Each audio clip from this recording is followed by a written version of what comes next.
This is Michael Hansen. The MindWebs story tonight comes from Weird Tales magazine of February 1934. This is Edmond Hamilton's The Man Who Returned. John Woodford, in his first moments of returning consciousness, was not aware that he was lying in his coffin. He had only a dull knowledge that he lay in utter darkness and that there was a close, heavy quality in the air he breathed. He felt very weak and had only a dim curiosity as to where he was and how he had come there. He knew that he was not lying in his bedroom at home, for the darkness there was never so complete as this. Home? That memory brought others to John Woodford's dulled brain, and he recalled his wife now and his son. He remembered, too, that he had been ill at home, very ill, and that was all that he could remember. What was this place to which he had been brought? Why was the darkness so complete and the silence so unbroken? And why was there no one near him? He was a sick man, and they should have given him better care than this. He lay with a dull irritation at this treatment growing in his mind. Then he became aware that breathing was beginning to hurt his lungs, that the air seemed warm and foul.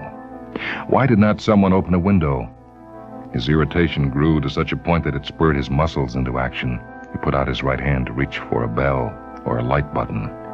His hand moved slowly only a few inches to the side and then was stopped by an unyielding barrier.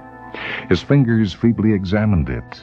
It seemed a solid wall of wood or metal faced with smooth satin. It extended all along his right side, and when he weakly moved his other arm, he found a similar wall on that side, too. His irritation gave way to mystification. Why in the world had they put him, a sick man, into this narrow place? Why? His shoulders rubbed against the sides on either side. Why? He would soon know the reason for it, he told himself.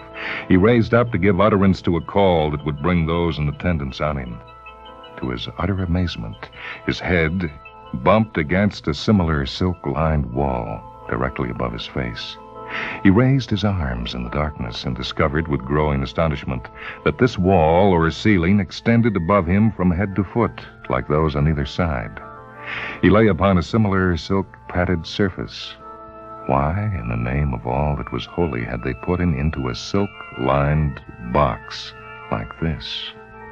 Woodford's brain was puzzling this when a minor irritation made itself felt. His collar was hurting him. It was a high, stiff collar, and it was pressing into the flesh of his neck. But this again was a mystery, that he should be wearing a stiff collar. Why had they dressed a sick man in formal clothes and put him into this box?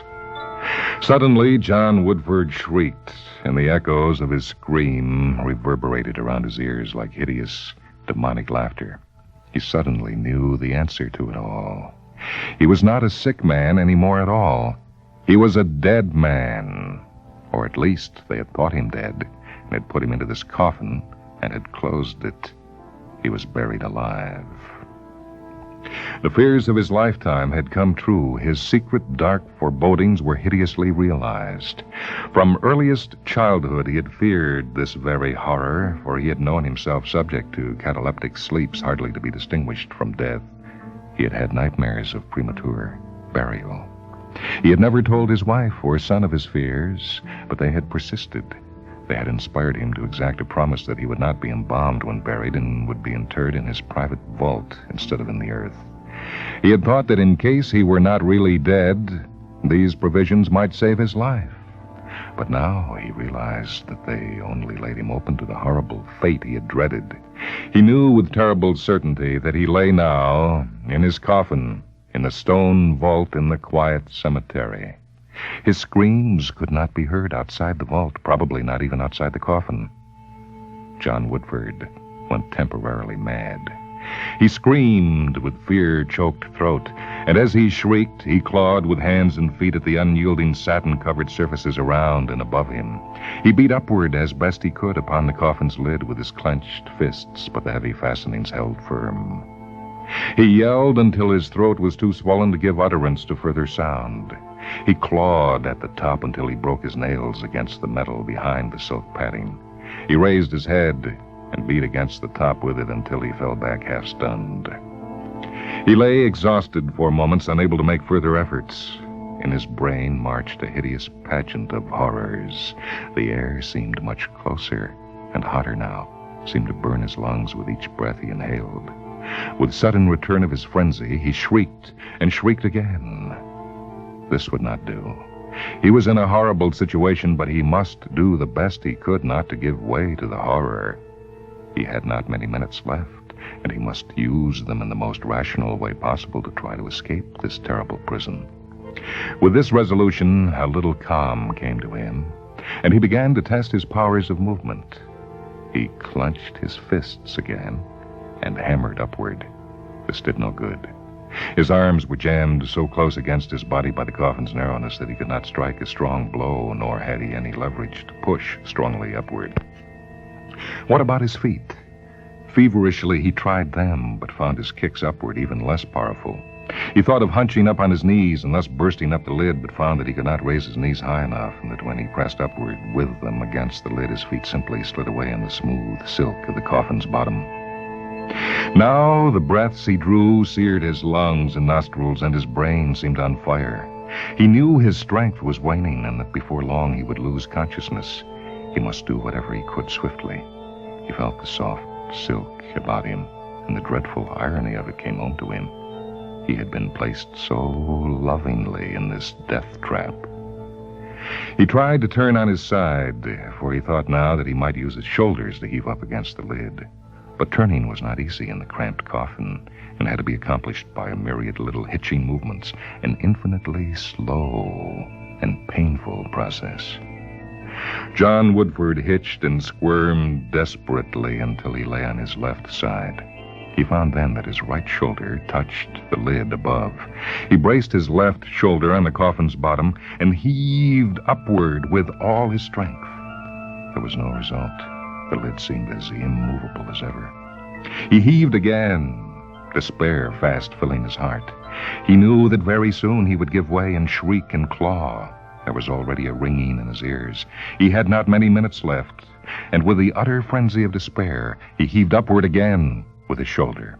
This time there was a grating sound of something giving above. The sound was like the wild peal of thousands of bells of hope to John Woodford's ears.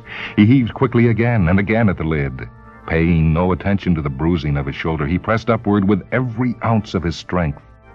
There was another grating sound, then a snap of metal, and fastenings breaking, and as he shoved upward with convulsive effort, the heavy metal lid swung up and over and struck the stone wall with a deep clang.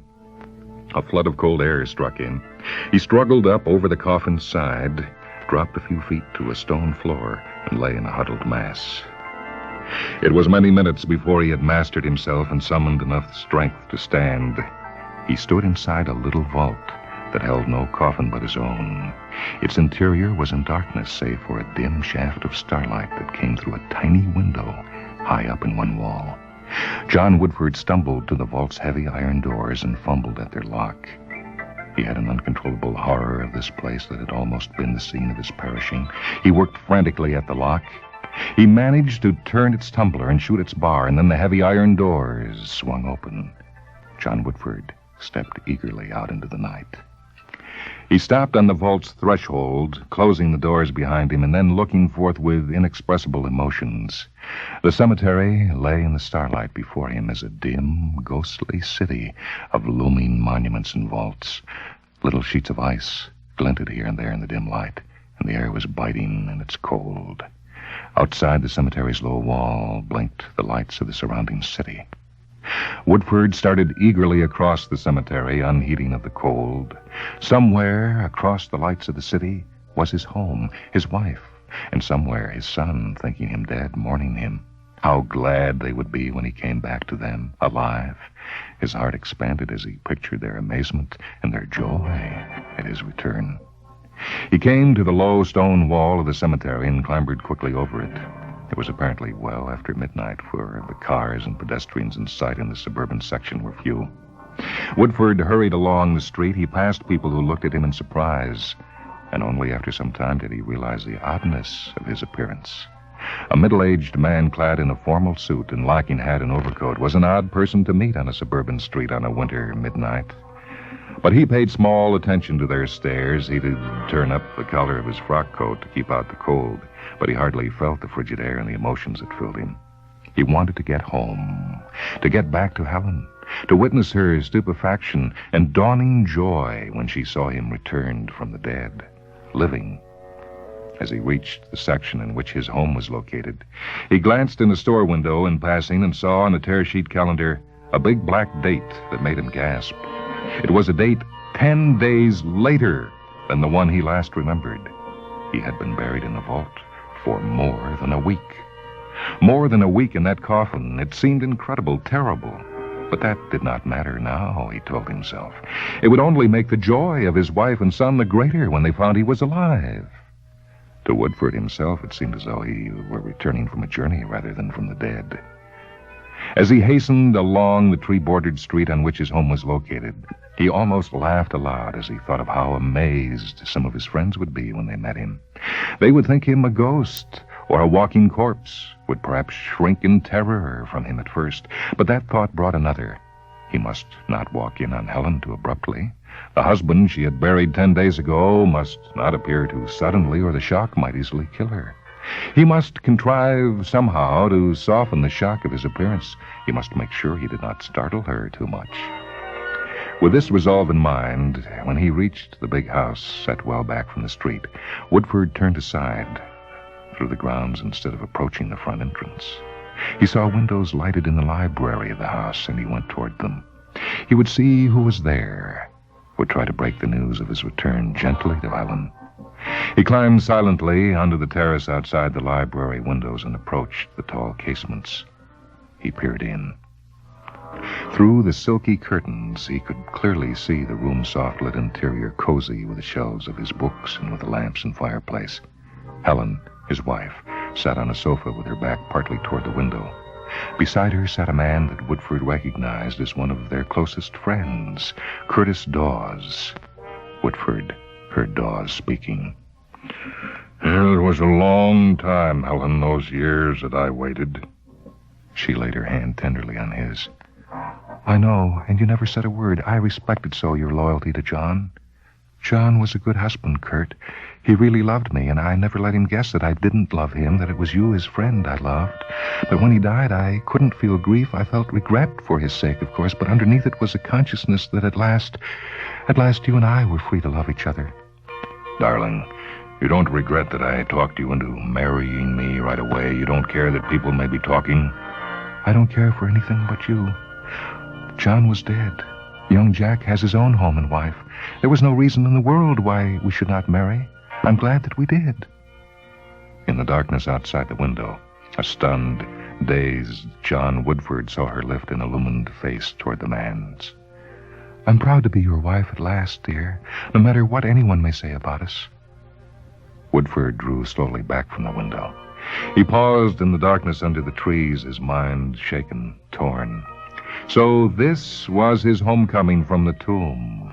This was the joy he had anticipated in Helen when he returned. He had always sensed that Helen's feeling for him was not as strong as his for her, but that she had loved Dawes he had never dreamed. Yet now he remembered Dawes' frequent visits, the odd silences between him and Helen. He remembered 1,000 trifles that spoke of the love which those two had cherished. What was he, John Woodford, to do? Walk in upon them and tell them that they had been premature in counting him dead, that he had come back to claim his position in life and his wife again? He couldn't do it. He couldn't now reappear to her and blast her newfound happiness and blacken her name. What was he to do? He couldn't let Helen know now that he was alive, couldn't return to the home that had been his, yet he must go somewhere. Where? With a sudden leap of the heart, he thought of Jack, his son. He could at least go to Jack, let his son know that he was living. Jack at least would be overjoyed to see him, and would keep the fact of his return secret from his mother. Woodford reached the street and started across the blocks towards the cottage of his son. When he got there, he felt relief as he saw the lights from the lower windows. He had feared that no one would be up. He peered in, as he had done at his own home. Jack was sitting at a little desk, and his young wife was perched on the arm of a chair and listening as Jack explained something to her from a sheet of writing. on the desk. You see, Dorothy, we can just make it by adding our savings to Dad's insurance money. Oh, Jack, and it's what you've wanted so long, a little business of your own. Yeah, it won't be very big to start with, but I'll make it grow all right. This is the chance I've been hoping for. Of course, it's too bad about Dad's going like that, but seeing that he did die, the insurance money solves our problems of getting the business started. John Woodford drew slowly back from the window. He had already decided that he must remain dead to his wife and therefore to the world. He might as well remain so to his son also. It was for the best. John Woodford melted away from the cottage into the darkness. When he reached the street, he stood in indecision. A freezing rain had begun to blow, and he felt very cold. He tried to think what he must do. Neither Helen nor Jack must know that he was living. That meant that no one in the city must know. He must get out of town to some other place, take up life under some other name, but he'd need money to do that. Where was he to get money and help? Howard Norse. The name came to Woodford's lips. Norse had been his employer, head of the firm where Woodford had held a position for many years. He knew where Norse's residence was, several miles out in the country. He couldn't walk that far. He would have to telephone Norse. Woodford walked back towards the city's central section, head bent against the piercing cold wind. He succeeded in finding an all-night lunchroom. The proprietor allowed him to use the telephone. Howard Norse's sleepy voice soon came over the wire. Mr. Norse, this is Woodford, John Woodford. Yeah, crazy.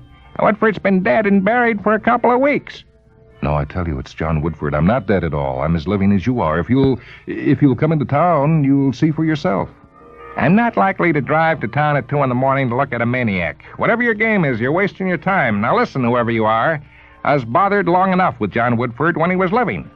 He was so inefficient we would have kicked him out long ago if we hadn't been sorry for him, but now he's dead.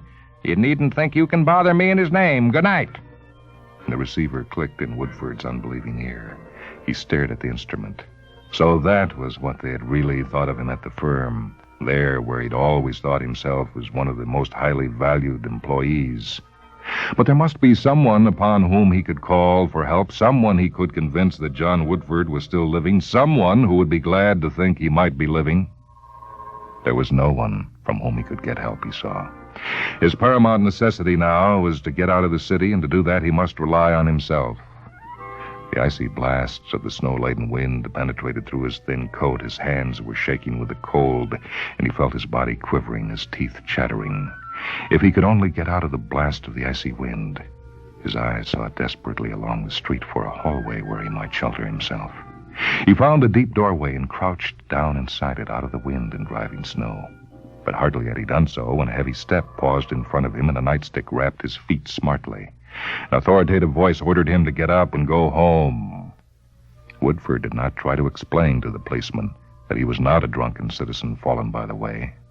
He got wearily to his feet and moved on along the street, unable to see more than a few feet ahead for the whirl of snow. The snow on which he was walking penetrated the thin shoes he wore, and his feet were soon even colder than the rest of his body. He walked with slow, dragging steps, head bent against the storm of white. He was dully aware that the dark shops beside him had given way to a low stone wall. With a sudden start, he recognized it as the wall of the cemetery, which he had left but hours before, the cemetery from a vault in which he had escaped. The vault! Why hadn't he thought of it before? He asked himself. The vault would be a shelter from the freezing wind and snow. He could stay there for the night without anyone objecting. He paused, feeling for a moment a little renewal of his former terrors. Did he dare go back into that place from which he had struggled to escape? Then an extra strong blast of icy air struck him and decided him. The vault would be shelter, and that was what his frozen body craved more than anything else. Stiffly, he climbed over the low stone wall and made his way through the cemetery's whitened monuments and vaults towards the one from which he had escaped. The driving snow covered his tracks almost as he made them as he trudged toward the vault. He reached it and tried its iron doors anxiously. Suppose he had locked them when he left. But to his relief, they swung open, and he entered and shut them. It was dark inside. But he was out of the wind and snow now, and his numbed body felt a little relief. Woodford sat down in the corner of the vault. It was a shelter for the night at least. It seemed rather ironic that he had to come back here for shelter, but it was something to be thankful for that he had even this. In the morning, when the storm was over, he could leave without anyone seeing and get out of the city. He sat listening to the wind and snow shriek outside. The stone floor of the vault was very cold, so cold that he felt his limbs stiffening and cramping, and finally he stood up unsteadily and paced to and fro in the vault, chafing his arms and hands. If he had only a blanket or even a heavy coat to lie upon, he'd freeze there upon the stone floor. Then, as he turned in his pacing, he bumped into the coffin on the shelf, and a new idea was born in his mind.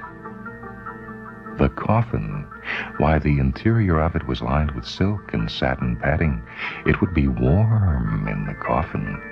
He could sleep in it far better than on the cold stone floor.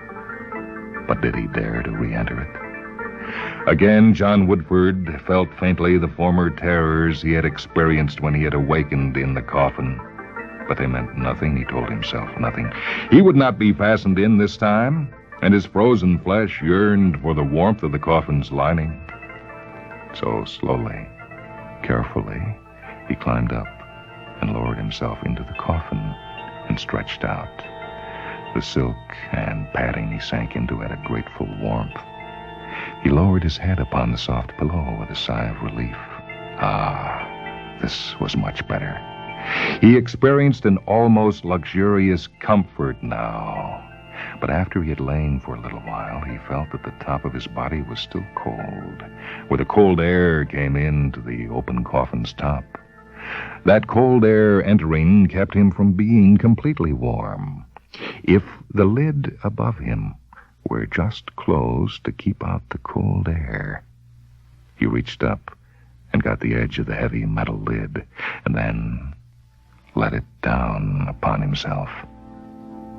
He was completely in the dark now, inside the closed coffin. But he was warm, too, for the lid kept out the cold air, and he was getting warmer all the time as his body warmed up the interior. Yes, it was far more comfortable with the lid closed. An even warmth now pervaded his whole being, and the air inside the coffin was getting warmer and thicker.